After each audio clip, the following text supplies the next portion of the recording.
suite. Mais d'abord, l'édito international d'Europe 1. Bonjour Vincent Hervouette.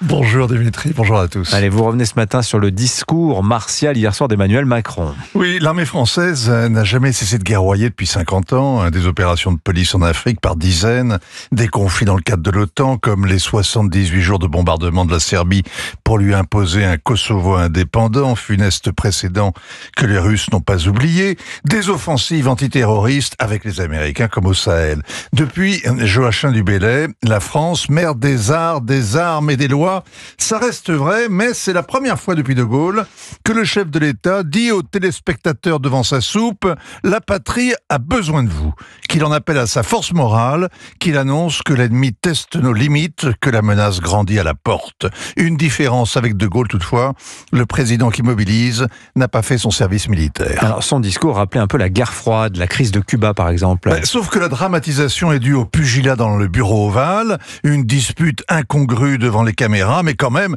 moins grave qu'une escalade nucléaire. Surtout que Volodymyr Zelensky et Donald Trump ont depuis renoué le dialogue. Mais les dirigeants européens sont doublement traumatisés parce que la protection de l'Amérique se défait sous leurs yeux et parce que les Russes ne vont pas perdre la guerre dans laquelle les Américains ont obstinément poussé l'Ukraine depuis 10 ans avant d'y entraîner l'Europe.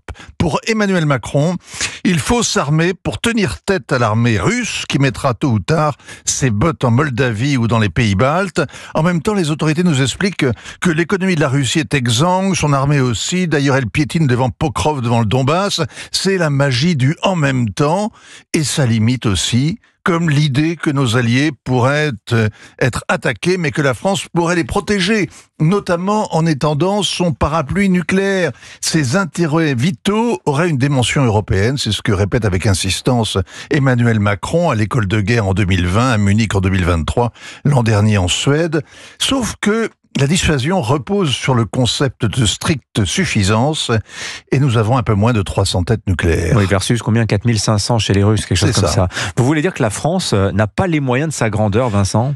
Nos ogives ne nous servent à rien contre les furieux armés de couteaux qui se promènent en ville, contre les djihadistes et les mafieux, contre le régime algérien qui a pris Boualem Sansal en otage, contre les putschistes qui nous ont chassés d'Afrique, contre les Houthis qui bloquent la mer Rouge et à rien du tout pour stopper les bateaux de migrants qui accostent aux Canaries et qui traversent la Manche. Mais la France cesse soudain d'apparaître comme l'homme malade de l'Europe si elle fait profiter ses voisins de son arsenal. Le rapprochement russo-américain permettra ce soir à Bruxelles de faire avancer le projet d'une défense européenne. Les morts en Ukraine n'auront pas été vains s'ils relancent ce vieux projet de communauté européenne de défense. Et vous n'y croyez pas, Vincent?